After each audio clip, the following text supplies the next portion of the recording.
मानव जीवन कष्टों से भरा हुआ है, ये हर एक इंसान का आज के समय मानना है। लेकिन क्या ऐसा है?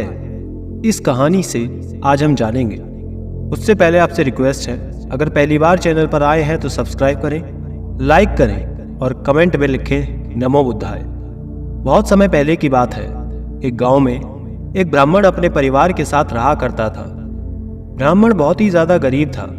वो घर घर जाकर भिक्षाटन करता और जो कुछ भी उसको भिक्षा में मिलता वो उसी से अपना और अपने परिवार का पालन पोषण कर रहा था। ब्राह्मण के परिवार में उसके अलावा उसकी पत्नी और उसका एक बेटा था। कभी कभी ब्राह्मण को भिक्षा मिल जाती तो कभी नहीं भी मिलती। इसी तरीके से उनका समय बीत रहा था। ब्राह्मण कभी पूर्व के गांव की तरफ भिक्षा के लिए जाता तो कभी पश्चिम की तरफ, कभी उत्तर की तो कभी दक्षिण की तरफ। समय बीतता जा रहा था। ब्राह्मण का बेटा भी अब बड़ा हो रहा था। उसकी शिक्षा भी अब शुरू होने वाली थी, लेकिन उससे पहले उसका यज्ञोपवीत करना बहुत जरूरी था। लेकिन ब्राह्मण के पास इतने पैसे नहीं थे कि वो अपने बेटे का यज्ञोपवीत खुद से कर सके। ब्राह्मण हमेशा यही सोचता कि वो किस तरीके से अपने बेटे का यज्ञोपवीत करेगा, कैसे 7 ब्राह्मणों को घर बुलाकर भोजन कराएगा। जब वो सुबह सुबह भिक्षाटन करने के लिए जाता तो ब्राह्मण की पत्नी हर दिन ब्राह्मण को याद दिलाती कि उनके बेटे का यज्ञोपवीत करना है। एक दिन ब्राह्मण ने अपनी पत्नी से कहा कि इस तरीके से भिक्षा लेने से कुछ भी नहीं होगा, मुझे नगर की तरफ जाना होगा। ब्राह्मण की पत्नी ने उसे सहमति जताई और ब्राह्मण के थैले में एक भिक्षा पात्र रख दिया और ब्राह्मण को विदा कर दिया। ब्राह्मण स्वभाव का बहुत ही सीधा और भोला था। उसने नगर की तरफ बढ़ना शुरू कर दिया। चलते चलते जब ब्राह्मण बहुत ज्यादा थक गया तो वो एक बहुत ही बड़े पेड़ के नीचे कुछ देर के लिए आराम करने के लिए बैठ जाता है। ब्राह्मण ने अपना गमछा लिया और पेड़ के चबूतरे पर गमछा बिछाया और लेट गया। वो जैसे ही लेटा उसकी आंख लग गई। तभी संयोग से उसी राह से विधि और विधाता पंछी रूप में भ्रमण कर रहे थे। वो थोड़ा आराम लेने के लिए विचार से पेड़ पर बैठ गए। पेड़ के नीचे सोए हुए निर्धन ब्राह्मण को देखकर विधि ने विधाता से कहा, देखिए ये बेचारा गांव गांव भिक्षाटन करता है, जिससे पेट भी नहीं भरता। अब बेटे का यज्ञोपवीत संस्कार सिर पर है, कैसे करेगा? क्या आपको इस पर दया नहीं आती? विधि की बात सुनकर विधाता ने कहा, भाग्य सबको अपना कर्म फल भोगना पड़ता है। सुख दुख तो लगा ही रहता है, परंतु यदि आपकी तरह मुझे भी अगर दया आने लगे तब तो दुनिया के सारे दुख खत्म ही हो जाएंगे। विधि ने कहा, कुछ भी हो, परंतु इस ब्राह्मण का कोई ना कोई उपाय तो करना ही होगा, वरना मैं यहाँ से कहीं नहीं जाऊंगी। विधाता ने कहा, इसी को कहते हैं त्रियाहट। विधाता ने उन्हें एक थैला दिया और कहा, भाग्यवान लीजिए ये थैला, उसके सिराने पर रख दीजिए। इसमें मिठाइयाँ हैं और इसी से उसका दुख दूर हो जाएगा। विधि ने वो थैला ब्राह्मण के सिराने पर रख दिया और उड़कर चली गई। जब ब्राह्मण की नींद खुली, वो थैला देख हैरान हो जाता है, मानो उसकी खुशी का कोई ठिकाना ना हो। उसने जैसे ही थैले में हाथ डाला, उसमें कई तरह की मिठाइयाँ मिलती है। ब्राह्मण को बहुत जोर से भूख लगी हुई थी। उसने पेट भर के मिठाइयों को खाया, तब भी उसका थैला मिठाई से भरा हुआ था। उसने सोचा कि जब इतनी सारी मिठाइयाँ हैं ही तो क्यों बेकार में शहर जाना। वो वापस गांव की तरफ चल पड़ा। उसे जाते जाते शाम हो गई थी। रास्ते में एक हलवाई की दुकान थी। ब्राह्मण को देखकर हलवाई उसे पहचान जाता है, लेकिन इस बार ब्राह्मण भीख मांगने नहीं बल्कि एक रात गुजारने के लिए हलवाई के पास जाता है। ब्राह्मण बहुत प्रसन्न था। हलवाई उसे इतना खुश देखकर सोचता है कि हमेशा दुखी रहने वाला ब्राह्मण आज इतना खुश कैसे है।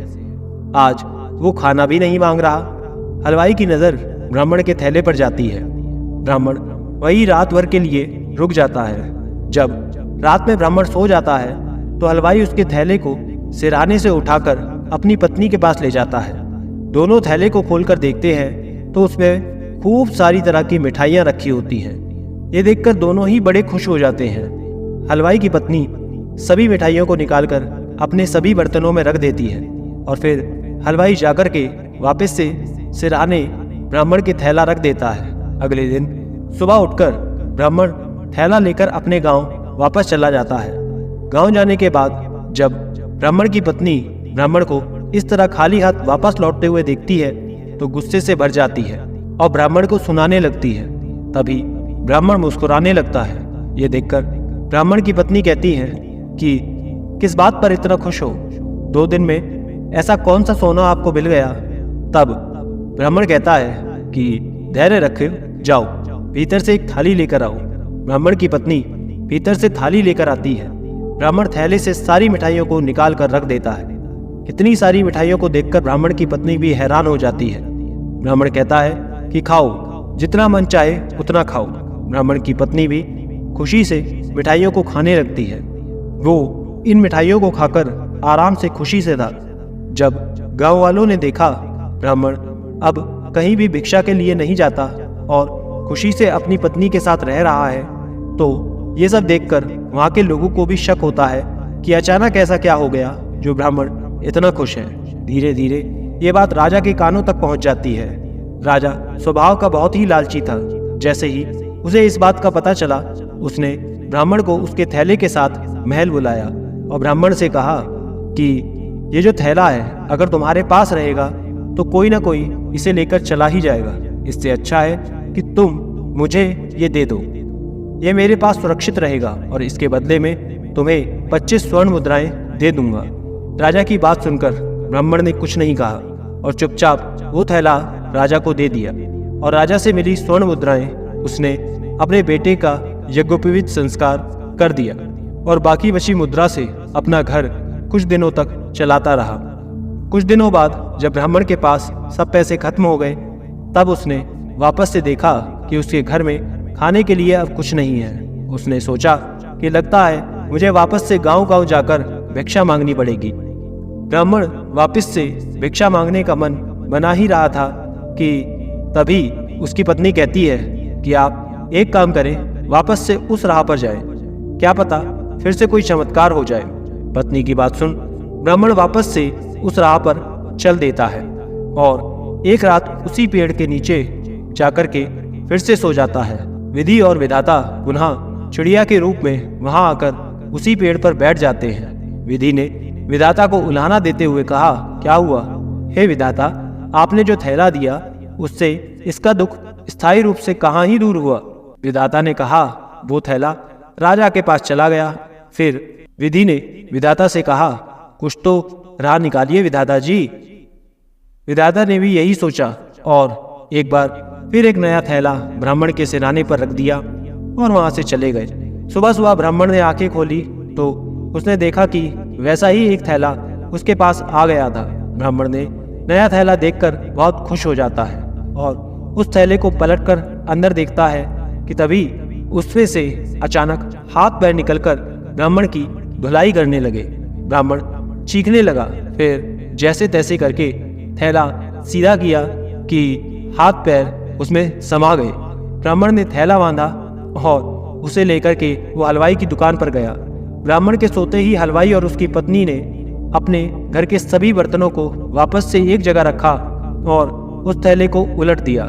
जैसे ही उन्होंने थैले को पलटा, उसमें से कई सारे हाथ पांव निकलने लग जाते हैं जो हलवाई और उसकी पत्नी की पिटाई करने लगते हैं। हलवाई और उसकी पत्नी जोर जोर से चिल्लाने लगते हैं। तभी आसपास के लोग इकट्ठा हो जाते हैं। ये देखकर ब्राह्मण सभी के सामने कहता है कि हलवाई ने मुझसे 200 रुपये उधार लिए थे। अगर वो मुझे पैसे वापस कर देता है तो मैं सब कुछ समेट दूंगा। हलवाई तुरंत अपने पास से पैसे निकाल करके ब्राह्मण को दे देता है और ब्राह्मण अपना थैला समेटकर वापस लेकर चला जाता है और खरीदारी करने लगता है। जब ब्राह्मण अपने गांव की तरफ जाता है तो ये देखकर सभी लोगों को लगता है कि ब्राह्मण को इस बार पैसों का थैला हाथ लगा है।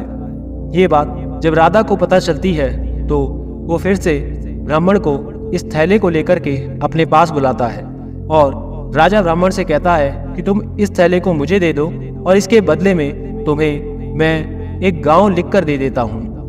ब्राह्मण मान जाता है और इस थैले के बदले 4 गांव अपने नाम लिखवा लेता है। थैला लेने के बाद जब राजा और उसकी पत्नी उसको पलटते हैं तो उसमें से कई सारे हाथ पांव निकलते हैं जो राजा और रानी की पिटाई करने लगते हैं। ये देखकर राजा की सेना आती है उन्हें बचाने के लिए, लेकिन वो हाथ पैर उनकी भी पिटाई करने लगते हैं। तब राजा ब्राह्मण से मदद की गुहार करता है। तब ब्राह्मण कहता है कि महाराज, अगर आप मुझे मेरा पहले वाला थैला वापस कर देते हैं तो शायद मैं इस थैले को रोक सकूं, क्योंकि ये दोनों आपस में जुड़वा भाई हैं और ये दोनों एक दूसरे को साथ में देखकर ही शांत होंगे। राजा तुरंत पहले वाले थैले को ब्राह्मण को लौटा देता है। पहले वाला थैला लेते ही ब्राह्मण दूसरे वाले थैले को वापस से सीधा करके रख देता है और वो हाथ पैर उसमें समा जाते हैं। राजा ने पहले वाला थैला ब्राह्मण को दे दिया और ब्राह्मण खुशी खुशी अपने घर पर आ जाता है। बाद में उस थैले में मिली हुई वापस से सारी मिठाइयों को बेचकर ब्राह्मण और उसकी पत्नी काफी अमीर हो जाते हैं। कुछ दिन बाद विधि और विधाता ने देखा कि अब तो ब्राह्मण की सारी परेशानियां दूर हो गई हैं, तो विधाता ने अपने दोनों जादुई थैले वापस ले लिए और चले गए। और इधर ब्राह्मण और उसकी पत्नी सुख चैन से अपना जीवन काटने लगे और अपनी मिठाई की दुकान खोल करके उसमें लग जाते हैं। धन्यवाद।